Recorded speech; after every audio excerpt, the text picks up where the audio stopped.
suis Nasser Harlan, je suis artiste musicien. En l'occurrence, j'évolue dans le répertoire Gnawa. Et nous sommes ici à un endroit qui reçoit des musiciens régulièrement, qui s'appelle La Barricade. On est en plein centre de Belleville, en plein cœur de Belleville, l'endroit où tout se joue en fait, où les musiciens et les divers univers musicaux se rencontrent ici. Et donc je crois qu'on est super bien à Belleville, quoi.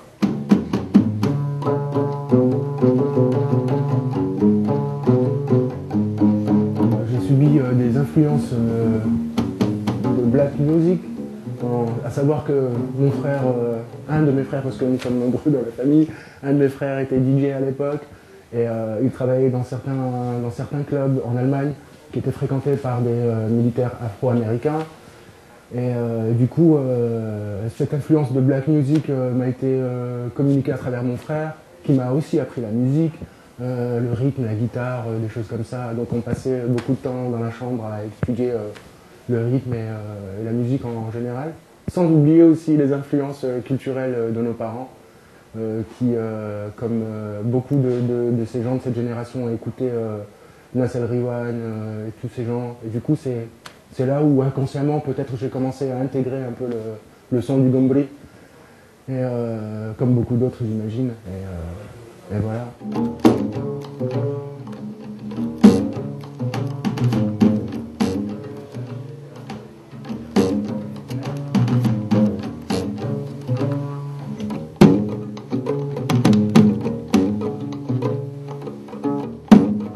Comme je viens de te le dire, comme nos parents écoutaient, donc j'ai cette influence, mais en jouant aussi de la basse et des instruments entre guillemets occidentaux, je trouve que cet instrument, j'aime à dire que c'est quand même la basse africaine ou le violoncelle africain, qui a autant de groove, et surtout c'est aussi un instrument complet.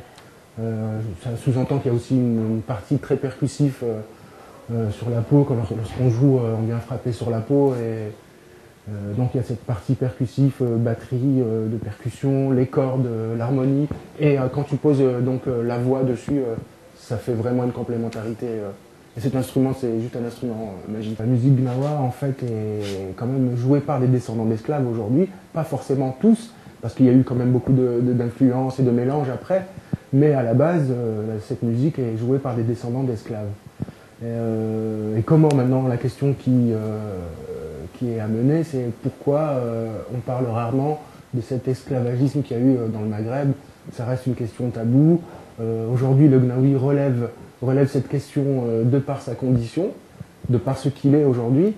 Et cette question carrément n'est plus taboue, puisqu'elle est abordée par tout le monde, elle est comprise, elle est...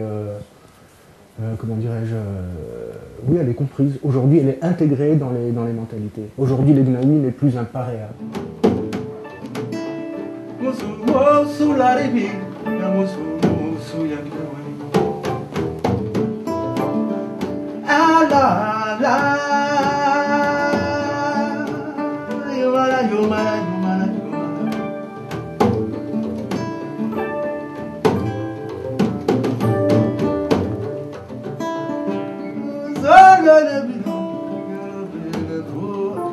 À cette époque, on n'avait pas les mêmes, comment dirais-je, les mêmes sources d'informations telles qu'Internet et des choses comme ça.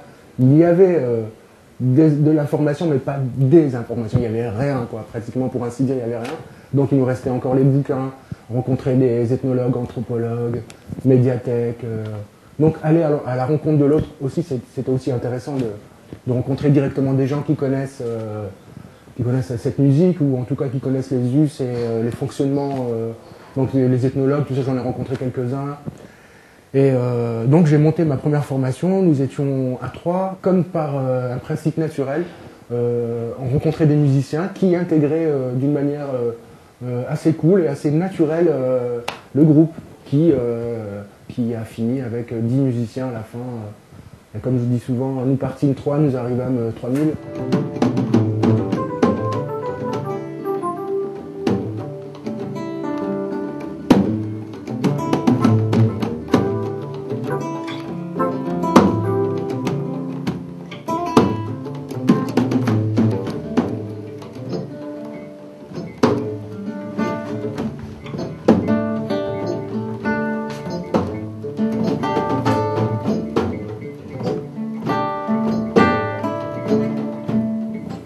qui m'a touché avec cette musique gnawa, en fait, je crois que j'étais encore tout petit au Maroc, avec d'un côté ma mère et de l'autre côté ma tante.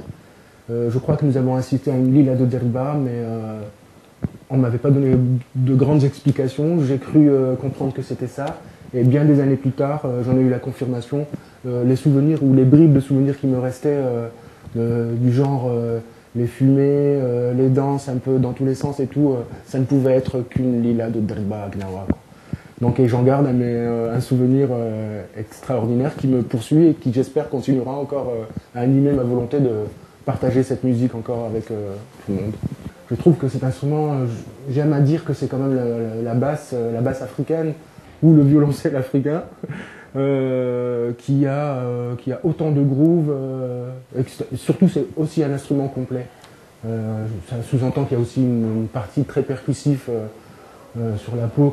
Lorsqu'on joue, on vient frapper sur la peau. Et cet instrument, c'est juste un instrument magique, quoi.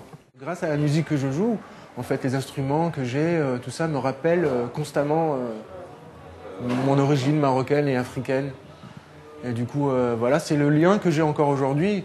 Et je dois dire que grâce aussi à ce lien, à cette musique-là, je garde encore un contact avec le langage, le mot, le verbe, que je n'utilise pas tout le temps. Du coup, lorsque je chante ou je me produis, je chante en gnawi, afro-berbère. Et du coup, c'est le lien aussi, grâce à cette musique, je garde le lien avec le Maroc.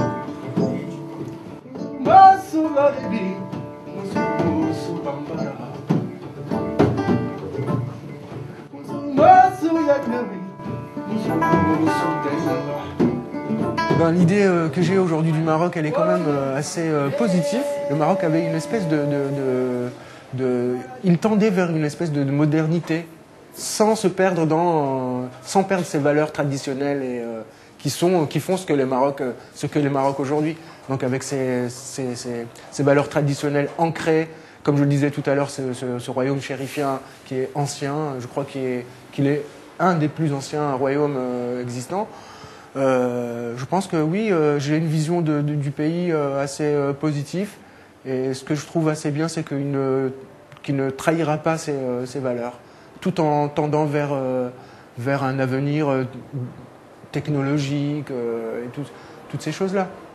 Eh bien, deux points de vue. Parfois, tu peux tempérer certaines montées ou certaines choses qui t'échappent, parce que tu as quand même cette culture marocaine qui, à travers certains textes, citations ou des souvenirs que tes parents te disaient avec tel proverbe ou des choses comme ça, tu arrives à peser ou à sous-peser telle situation conflictuelle ou quoi. Et dans l'autre sens aussi. Ce qui te manque chez le Marocain, tu le retrouves sur le côté français et vice-versa. Et tu arrives à jongler avec ça. Je trouve ça super positif.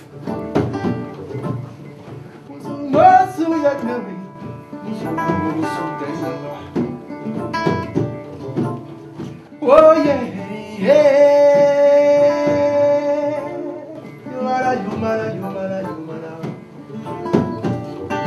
Oh yeah, you mala. Ah, lani you mala. Yeah, lani you mala.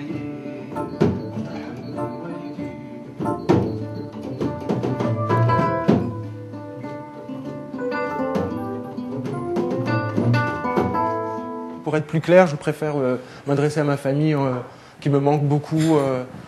Ma grand-mère qui est partie sans que je la voie, alors ça a été pour moi dramatique. Mais moi je m'en sors tant bien que mal. Mes tantes, mes cousins, mes cousines. Et puis en fait le Maroc dans son intégralité qui me manque aussi parce que ça fait quand même plus de 10 ans que j'ai pas vu le pays. J'ai entendu beaucoup de choses sur le pays, mais bientôt on se voit tous les deux.